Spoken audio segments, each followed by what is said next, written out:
जो भी स्टूडेंट हिंदी का एग्जाम देने वाले हैं सन 2024 का, हर स्टूडेंट गलती कर जाता है। अब यदि किसी को याद नहीं है और थोड़ा सा याद कर कर और हिंदी में अच्छे से अच्छे मार्क्स लाना चाहता है तो इस वीडियो को उसके लिए बहुत ही इम्पोर्टेंट रहेगी ये वीडियो। क्योंकि पीसीएम वाले स्टूडेंट हिंदी पढ़ते नहीं है, इग्नोर कर देते हैं। तो हिंदी भी अपने आप में एक सब्जेक्ट है और उसमें आप नंबर भरपूर ला सकते हो जब आपको पता है कैसे में लिखना है। तो वो हम आपको इस वीडियो में बताने वाले हैं। तो देखिए, ये आपका सन 2023 का पेपर लेके आया हूँ मैं। आपका इस तरह से पेपर आएगा आपका। ये आपका कोड आता है पेपर का, ये आपका कौन है, ये आपका 3 नंबर आ गया। ठीक है, ये एक किसी ने दिया हुआ है, 15 मिनट मिलते हैं पढ़ने के लिए, जो आप सब जानते हैं इसको। पहला जो आपका खंड आ आता है, खंड आ के जितने भी ओमार आते हैं वो आपको ओमार सीट में भरने हैं। ठीक है, तो आपको देख के उसमें ओमार सीट में भरने हैं। तो इसमें 20 क्वेश्चन आते हैं, आपको 20 आपको ओमार सीट में भरने हैं। फिर आता है खंड बा। हम बात करेंगे खंड बा की, ये हमारा इंपॉर्टेंट है। ठीक है, खंड बा के क्वेश्चन हमें करने पड़ते हैं।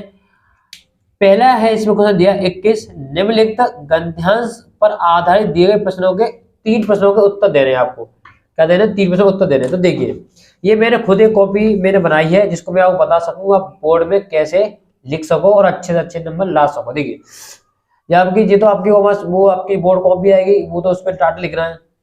खंडवास स्टार्ट किया मैंने। प्रश्न उत्तर ए, प्रश्न उत्तर 1। ध्यान रखना है कि जब भी आप बोर्ड का एग्जाम देने वाले तो अपना रोल नंबर हर पेज में लिखना है, हर पेज में लिखना है रोल नंबर। ठीक है, प्रश्न उत्तर 1 क्यों? तो पहले देखिए हो गए 20 21 से शुरू हुआ है। ठीक है, तो मेरे प्रश्न उत्तर या 21 से 21 लिख रहे हैं। यहाँ पर कितना 21 है, 21 ही लिख के चलेंगे। यहाँ पर 29 है तो प्रश्न उत्तर कितना 21 है, तो यहाँ करेंगे देखो 21। ठीक है, 21 और खंड बा का 21 दिया हुआ है। ठीक है, इतना लिखने के बाद ये कहना है कि दूसरी बात जो इस संबंध में विचारणीय है जो भी है, तो क्या करना है कि उसकी दो तीन जो शब्द हैं उनके पहले लिखकर और एंड के लिखकर उसके बीच में, जब मैंने लिखा हुआ देखो आप में देख सकते हैं, मैं लिखा था पहले पहाड़े काट कर उसे पुलकित हो उठे। तो मैंने क्या बीच में का डॉट कर दिया जिससे कि बीच का जो भी लिखा हुआ है वो समझ जाएगा टीचर कौन सा गद्य करने वाला। हमें पूरा लिखने की जरूरत नहीं होती, शुरू के 2-3 शब्द लिख दो, लास्ट में 2-3 लिख दो, बीच में डॉट कर दो। फिर आता है संदर्भ लिखना।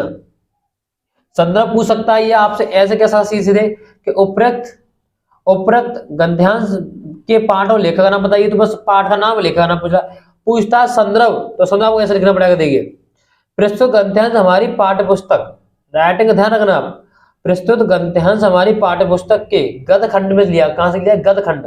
मेन बात है गद खंड, ये ध्यान रखना इस बात। गद खंड के संकलित पाठ का जो भी नाम है यहाँ पे लिख देना, पाठ का जो भी नाम है आपका, पाठ का और जो लेखक का नाम पता होना चाहिए आपको, ये तो इंपॉर्टेंट है। टीचर हमेशा पाठ और लेखक का नाम से अद्रवत है और इसके लेखक ये है, जो भी लेखक है यहाँ लिख देना।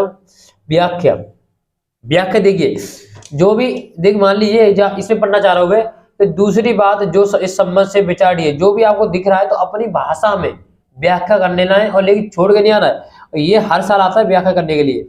और ये कह रहा है गद्यांश रेखांश अंश की व्याख्या, जो रेखा हो रही है उसकी व्याख्या करनी है, रेखा हो रही है उसकी हमें व्याख्या नहीं, फालतू व्याख्या नहीं करनी है। ठीक है, ज्यादा लिखना है इसमें, 4 टाइम इसमें दे देंगे तो और वो कब करेंगे हम। अब इसमें आता तीसरा क्वेश्चन, तो तीसरा मान लीजिए कोई तीसरा क्वेश्चन आ गया गा, तो क्या कैसे करना है, क्वेश्चन गा उतार के सीधा हमें आंसर लिखना है। क्वेश्चन नहीं उतारना आपको, उस क्वेश्चन को गा उतार के बाद कहाँ लगा आंसर लिख देना है बस। और यहाँ पे आंसर लिखना शुरू करते हैं। जो भी बापू ने क्रांति करने के लिए किसका सहारा लिया, तो आपको यहाँ मिल जाएगा बापू ने क्रांति के लिए किसका सहारा लिया, नैतिक चेतना का सहारा लिया। किसका देखो क्वेश्चन मिलते देखो जरा आंसर आ गया ना, बापू ने क्रांति के तात्पर्य इसकी नैतिक चेतना का सहारा लिया। ये आपको पढ़ के पता चल जाएंगे, तो आपके ये आपको छूटना चाहिए आपको। तो ये तो आपको याद हो गया, इसमें याद क्या करना है, आपको पाठ का नाम और लेखक का नाम, ये इंपॉर्टेंट है। 2 आते हैं, 1 करना पड़ता है इसमें से। अब जब तुम पे ये नहीं आ रहा, तुम ये कर रहे हो, तो अथवा लगा देना, अथवा यानी लिख देना अथवा। ठीक है, समझ जाए तुम कौन सा कर रहे हो, अथवा वाला कर रहे हो कौन सा कर रहे हो। ठीक है, ध्यान करना इस बात को। अब आता प्रश्न उत्तर 22 यानी ये वाला, निम्नलिखित पद्यांश पर आधारित दिए गए 3 प्रश्नों के उत्तर देने बस। 3 प्रश्न होंगे इसमें। देन एक उपरोक्त पद्यांश का संदर्भ लिखिए। एक गद्यांश होता है, पद्यांश होता है। पद्यांश में देखिए संदर्भ ये रहा, इंपॉर्टेंट है, संदर्भ लिखना पड़ेगा आपको। संदर्भ के नंबर होते हैं, तो आपको करना शुरू के 2 शब्द, लास्ट के 2 शब्द लिखकर एक लाइन के बीचों का डॉट कर देना बस। क्या है, बहुत सिंपल है। प्रस्तुत गद्यांश, प्रस्तुत भाव गद्यांश या पद्यांश है। प्रस्तुत पद्यांश हमारी पाठ्य पुस्तक के पद खंड से, कौन सा पद खंड है, पद खंड में वन पद पर जो भी इसके जो में लिखा हुआ है उस वन पद से लिया गया है, शीर्षक के अंतर्गत संकलित है। इसके रचयिता महाकवि, इसके रचयिता कौन है, महाकवि गोस्वामी तुलसीदास है। तो थोड़ा ध्यान रखना राइटिंग का, ऐसे 2 ऐसे लगाकर थोड़े से जो और बीच में उसका नाम लिख देना जो भी उसके कवि है, ठीक है। और गद खंड ऐसे लिख देना, और जो भी मेन बात है उसको ब्लैक से लिख के चलना आप, जिससे टीचर नजर जावे सीधे। अब इसमें 2 करने पड़ते हैं। पहला क्वेश्चन तुम्हारा संदर्भ हो जाएगा, जो आपको लिया गया देख लेना कहां से लिया गया। दूसरा कहता है कि रेखांकित अंश की व्याख्या, जो रेखांकित हो रही है उसकी व्याख्या करनी है। तो पहले पढ़ लीजिए, पढ़ने के बाद आपको इसमें से 1-2 शब्द आपको पता हो जाए क्या कह रहा है शब्दों को। सहे बार पर बार अंत तक, लड़ी बीर बाला सी, आहुति सी गिर चढ़ी चिता पर, चमक उठी ज्वाला सी। तो समझ जाओ इसका अर्थ क्या होता है। थोड़ी सी आप हिंट मिल जाए तो लिख दिए 4 लाइन। अब इसमें 2 करने पड़ता है। यदि तुम्हें ये नहीं आ रहा, ये कर देते हो आप, तो यहाँ पे अथवा लग के यहाँ पे चल सकते हो आप, अथवा लगा दिए। और यहाँ पे व्याख्या क्या है, आपको जो भी इसमें मन में आ रहा है जहां पे व्याख्या में से अंदर लिख दिए, और ज्यादा लाइन लिखनी है आपको, ओनली 2-3 लाइन से लिखना है, ठीक है। ये देखिए अभी व्याख्या करते रहे टाइम दे दिया आपने, हर चीज लिमिट होती है। और 3 क्वेश्चन, 2 नंबर का एक क्वेश्चन। अब कह रहा है कि उपरोक्त पद्यांश में किसकी वीरता का वर्णन किया गया, किसकी वीरता वर्णन किया है, तो देख लिया हमें जो भी है, ठीक है। अब आया था हम क्वेश्चन, अब आता हमारा प्रश्न, अब आता प्रश्न उत्तर तीसरे का खंडवा 22 चल रहा है हमारा, और तीसरा चल रहा है, तो 23 आ गई, 23 वाला है, ठीक है। अब इसमें देख लीजिए, निम्नलिखित संस्कृत पद्यांशों में से किसी एक पद्यांश संदर्भ का अनुवाद दीजिए। संस्कृत का दिया गया है, अनुवाद देना है। पहले क्या होता था, पहले आपको एक देता आपको पंक्तियां, एक देता श्लोक, उसमें एक करना। अब क्या करता, दोनों पंक्तियां देता है, दोनों श्लोक देता है, अलग अलग व्याख्या करनी पड़ती दोनों की। बेटा इंटर जैसा हिसाब बना दिया इसने, इंटर में ऐसा ही होता है। तो ये आपके 2 पंक्तियां हैं, इनमें से एक की व्याख्या करनी है आपको। व्याख्या कैसे करनी है, मान लिया आप पर जो भी आ रहा है, तो पहले क्या करना है, पहले प्रश्न उत्तर डालना है, ऐसे लिखना है प्रश्न उत्तर 23 का खंडवा, ठीक है। यहाँ पे लिख देना ई है, जो भी यहाँ लिख रहा है यहाँ लिख देना। इसमें मैंने पहले बना रख लिया था, पेपर में मंगाया था मैंने। तो जो इसके बस जहां से लेकर 2 शब्द लिखकर एंड के 2 शब्द लिख के बीच में डॉट लगा देना है। इसका संदर्भ लिखना है, संदर्भ बहुत इंपॉर्टेंट है। संदर्भ पूछता है, देखो जरा, संदर्भ और व्याख्या। संदर्भ किस तरह लिख दीजिए, आपको नहीं पता आप कॉपी नोट कर लेना। अभी संदर्भ बहुत ही मैंने अपने बात बनाई है इंपॉर्टेंट। तो प्रस्तुत वहां पे गंथ्यांश है, प्रस्तुत गंथ्य हमारी पाठ्य पुस्तक की, यहाँ गंथ्य पंक्ति कह सकते हैं आप, यहाँ पे पंक्तियों भी कह सकते हैं आप यहाँ पर, ठीक है। प्रस्तुत पंक्तियों हमारी पाठ्य पुस्तक के। संस्कृत खंड है, वहां कौन सा गद खंड था, पद खंड था, जहाँ संस्कृत खंड है। संस्कृत खंड में संकलित वाराणसी नामक पाठ से अवतरित है। बस कौन सा है, वाराणसी। जो मेन बात होती है उसे ब्लैक से लिखना है बस। हिंदी अनुवाद, जो हिंदी अनुवाद मान लिया तुमने ये पढ़ लिया, तस्य तावर्ता श्रुत्वासा चतुर ग्रामीण अखत्व, जो भी है इसे पढ़ने के बाद, यदि आप व्याख्या नहीं आती तो आप पढ़ने के बाद इसे थोड़े से शब्द निकालिए, अपने दैनिक जीवन में इसे प्रयोग करिए। थोड़ी सी आपको लग रहा है कि मैं शब्दों को समझ रहा हूं, आपको 1-2 शब्द समझ में आ गए ना, तो उसके ही सारे बना दिए पूरी व्याख्या बस। इसमें एक करना पड़ता है आपको। अब इसमें आता है 24वें का, देखिए 24 खा, ठीक है। अब इसमें देखिए क्या करना है। अब मान लीजिए जैसे तुम जहां पे का और खा आता है, का और खा है, जो आप करोगे ना उसको लिखना। मैंने करा है खा, तो खा लिखूंगा, मैं करूंगा का, तो का लिखूंगा यहाँ पर, ठीक है। ये ध्यान रखना है। मैंने लिखा है कि अब तो दूरगामी चा सब पंडित जी, बहुत फेमस है। संदर्भ, प्रस्तुत श्लोक हमारी पाठ्य पुस्तक संस्कृत खंड है। श्लोक है तो श्लोक लिया मैंने, वो पंक्ति से पंक्ति लिया है। श्लोक है तो श्लोक लेंगे। प्रस्तुत श्लोक हमारी पाठ्य पुस्तक के संस्कृत खंड के प्रबुद्ध ग्रामीण, ये प्रबुद्ध ग्रामीण उसका जो पाठ का नाम है, नाम पाठ से अवतरित है। इसके इस ये हटाइए, नाम पाठ से अवतरित है। इतना लिखने के बाद लिखना हिंदी अनुवाद, पेपर बहुत इंपॉर्टेंट है जी वाली। बिना पैरों का है किंतु दूर तक जाता है। साक्षर अक्षर युक्त है किंतु पंडित नहीं है, मतलब अक्षर है पंडित नहीं है। मुख्यहीन होने पर भी वो इस पर बोलता है, मतलब मुख नहीं फिर भी बोलता है। इसे जो जानता है वही पंडित है। क्या है? पत्र ही होता है। पत्र क्या करता है? पत्र के पास सब कुछ होता है लेकिन बोल नहीं पाता। ठीक है, पत्र ही है। अब आता है प्रश्नोत्तर 9वें का खंडवा। प्रश्नोत्तर 9वां का है। अब मैंने यहाँ पे जगह बची थी, ध्यान रखना एग्जाम नाम पे। आप कोई नई चीज शुरू करो तो नए पे शुरू करना, और छोट बड़ी कोई चीज है आप यहाँ शुरू कर दोगे ना तो इग्नोर कर देगा टीचर। तो यहाँ पे दिखानी है छोटी बड़ी चीजें। अली हमें पता है प्रश्न उत्तर आते हैं, सर्च करते हो तो यहाँ पे लिख देंगे तो यहाँ पे आ सकता है, एक ही लाइन के होते हैं। तो मैं यहाँ पे लिखना चाहूंगा लेकिन मेरे पीछे पहले लिख दिए। अब प्रश्न उत्तर 5वां यानी 25 आता है। तो यार यूपी का जो यूपी मतलब यूपी तो पूरे ये वर्ड, लेकिन अपने अलीगढ़ में अलीगढ़ ईटा जो भी है उसमें आपको कर्ण के बारे में ज्यादा पूछा जाता है। तो स्व खंड काव्य के आधार पर एक किसी एक प्रश्न का उत्तर देना है बस। तो हमारे पास का चलता है कर्ण ओनली, मेरे कर्ण के लिए दिया गया है। ठीक है, तो हमारे अलीगढ़ में कर्ण ही चल रहा है तो हम कर्ण के करा रहे हैं। अब देख लेना, इसे करने के बाद ये तो आएगा पेपर 100% है तो श्योर है, लेकिन इसे करें कैसे वो नहीं पता आपको। सुनो कैसे करना है। प्रश्न नंबर 25 डा, ठीक है, जो भी इस चीज ही आता है। कहाँ गया चेंज कर दिया, लेकिन देख लेना कहाँ है, ये छा पे आ रहा है ये रहा, तो यार छा लिख देना यहाँ पर जो भी है। क्या करना देखिए, पहले क्या लिखना है, टीचर को खुश करना है आपको। टीचर को खुश करने ही तो आपकी वही कला है, आप खुश कर दोगे नंबर दे देगा। देख कैसे, श्री केदारनाथ मिश्र प्रभात, प्रभात कहता है 100 में से क्वेश्चन लगा दिया मैंने प्रभात क्वेश्चन। इसे क्यों लगा रहा हूँ ऐसे में कोमा कोमा, ब्लैक में लिखा है कि नच जाओ टीचर की, ऐसे लिखोगे ना तो टीचर खुश हो जाएगा। यही तो 5% पढ़ना है आपको। ठीक है, तो ये तो आपको पता होना चाहिए कि किसने लिखा है। श्री केदारनाथ मिश्र प्रभात द्वारा रचित कर्ण खंड काव्य महाभारत से प्रसिद्ध वीर कर्ण से संबंधित है। जो कर्ण कहां से संबंधित है? वीर कर्ण से। तो ये लाइन बहुत ही इंपॉर्टेंट, आपको लाइन लिखनी पड़ेगी। कोई भी क्वेश्चन आए कर्ण के ऊपर ये 2 लाइन लिखिए पहले तो। उसके बाद डालना है जो ही पूछता है, सर्ग पूछते हैं, सर्ग दूसरा तीसरा चौथा है तो आपको सर्ग पूछता है या चरित्र चित्रण पूछता है तो डाल देना यहाँ पे कि पूछता है कि द्वितीय सर्ग कौन सा है, द्वितीय सर्ग तो सर्ग डालेगा। तृतीय सर्ग पूछता है, तृतीय सर्ग डाल देना और लाइन लगा देना ऐसे अंडरलाइन है। ये मैंने लिखा है कर्ण का चरित्र चित्र वर्णन, तो इसे लिखना क्या करें, इसलिए लगाएंगे अंडरलाइन। अब यहाँ पे लिखना है कर्ण का चरित्र चित्र वर्णन किस प्रकार हुआ है। ठीक है, तो कर्ण बताए ना, कर्ण थे वो एक सूत पुत्र थे, मतलब एक सूर्य के वरदान से प्राप्त हुए थे और उसका पालन पोषण राधे जो भी था राधे ने किया था। तो सूर्य पुत्र के नाम से उसका अपमान किया गया था, बस उसके ऊपर ही वो हो गई थी।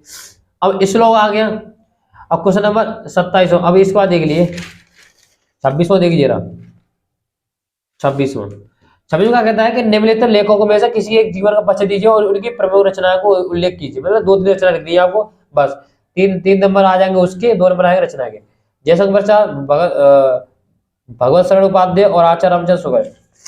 भैया आपको ट्रिक बताऊं, वो आप शुरू के 3 जीवन परिचय कर लीजिए। कितने जीवन परिचय? 3 आ कर लीजिए शुरू के गद और पद में, बस 6 कर लीजिए। और याद नहीं करने आपको, किस तरह से देखिए, आपको उनके सन याद करने, सन मतलब कब जन्म हुआ था उनका और मृत्यु कब हुई थी और उनका नाम और उनके पिताजी ने नाम क्या था। और थोड़ी सी कहते नहीं है, थोड़ी नून मिर्च मिलाइए, नमक मिर्च नमक मिर्च मिलाइए तो टीचर अट्रैक्ट हो जाता है। देखिए किस तरह से जीवन परिचय आचार्य रामचंद्र शुक्ल ऐसा लिखने के बाद फिर लिखना जीवन परिचय आचार्य रामचंद्र, सम्मान करना है उसका जीवन परिचय वाले का जो भी लिख रहे हो आप।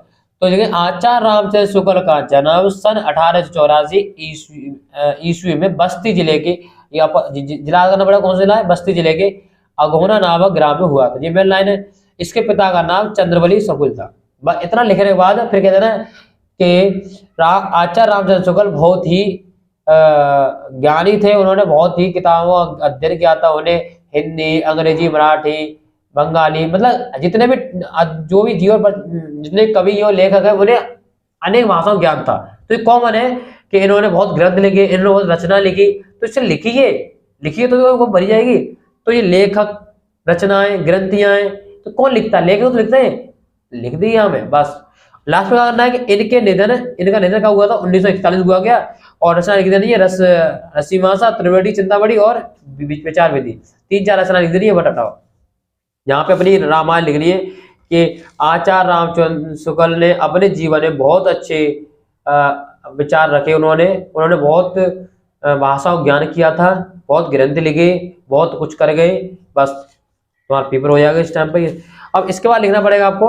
अब आ जाता है तुम्हारा निम्न कवियों में से किसी एक का जीवन परिचय देते हुए उनकी एक प्रमुख रचना का नाम लिखिए। बस ध्यान रखना है कि हर कवि या लेखक का जीवनी और याद होनी चाहिए, और पिता का नाम और उनका कहाँ के रहने वाले थे, निवास कहाँ का था, बस बाकी बात छोड़ दो।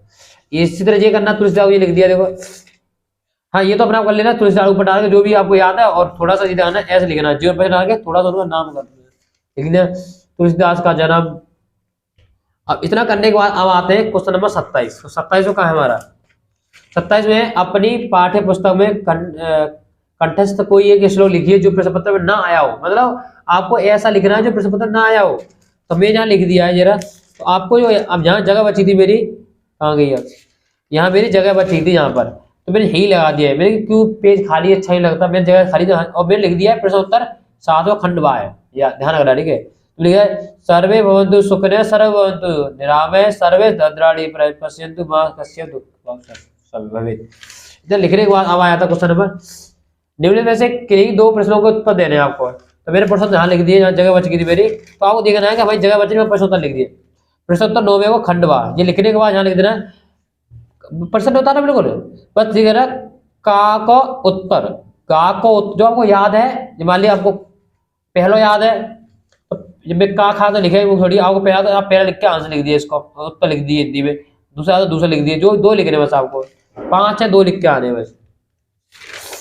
इतना बात करने के बाद आता है कि निम्न विषयों में से एक विषय पर निबंध लिखना है बस आपको। अब मैंने यहाँ लिखा है कि अपने मित्र पर बड़े भाई के लिए विवाह के लिए एक पत्र लिखिए। पत्र इसमें आता नहीं आता, इसमें इसे पत्र नहीं दिया, कोई बात नहीं।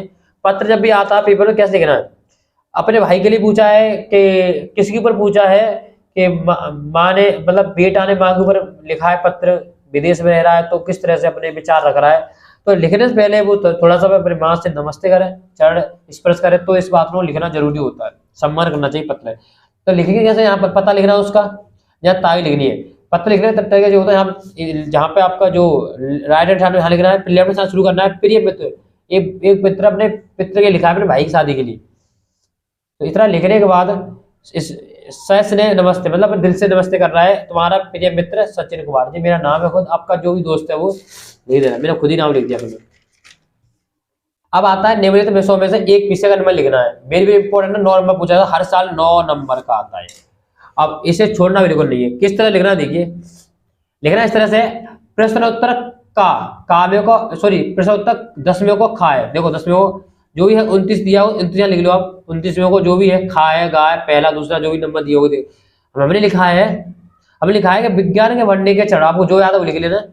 जब जो भी आपको याद है यहाँ लिख देना, अंडरलाइन करना। फिर रूपरेखा, इंपॉर्टेंट बात है रूपरेखा, आप क्या क्या लिखना चाह रहे हो, किरदार को, किरदार ने क्या क्या रखना चाह रहे हो। तो मैं कहना चाह रहा हूँ प्रस्तावना रखना चाह रहा हूँ। प्रस्तावना क्या होती है, विज्ञान के 2 रूप लिखना चाह रहा हूँ, विज्ञान का 2 वरदान लिखना चाह रहा हूँ, विज्ञान का अभिशाप लिखना है, और निष्कर्ष निकलना चाह रहा हूँ। तो बच्चा लिख देता है बस इसको, निबंध को लिखने टाइटल नहीं पता होता है। तो पहले डालेंगे प्रस्तावना, इसकी आपको 4 लाइन तो लिखनी है, इसकी 4 लाइन तो लिखनी है, इसकी 4 लाइन तो लिखनी है, इसकी 4 लाइन लिखी है, इसकी 4 लाइन, और आपके 5 से कम फॉन्ट नहीं होनी चाहिए, 5 से कम फॉन्ट नहीं हो रही है। टीचर आपको यही चेक करेगा, ये वाले बस, ये नहीं लिखेगा तो रावण में क्या लिखा हुआ है बस, क्योंकि उसे मेन बात तो मतलब होता है, उसको इतना टाइम नहीं है। तो आप फिर आपके कोई भी 100 में से कोई भी आपके 99 में कोई नहीं हो सकता आपके, ये मैं कह रहा हूँ गारंटी से आप, ठीक है। तो आपका ओमा सीट नहीं बनने आती, मैं आपको सिखा दूंगा इसी चैनल पर, आप सब्सक्राइब कर लीजिए, जिससे कि कोई भी नोटिफिकेशन डालूंगा तो आपके पास आ जाएगा, ठीक है। तो फिर मिलेंगे एक नई वीडियो में, जब तक जय हिंद जय भारत।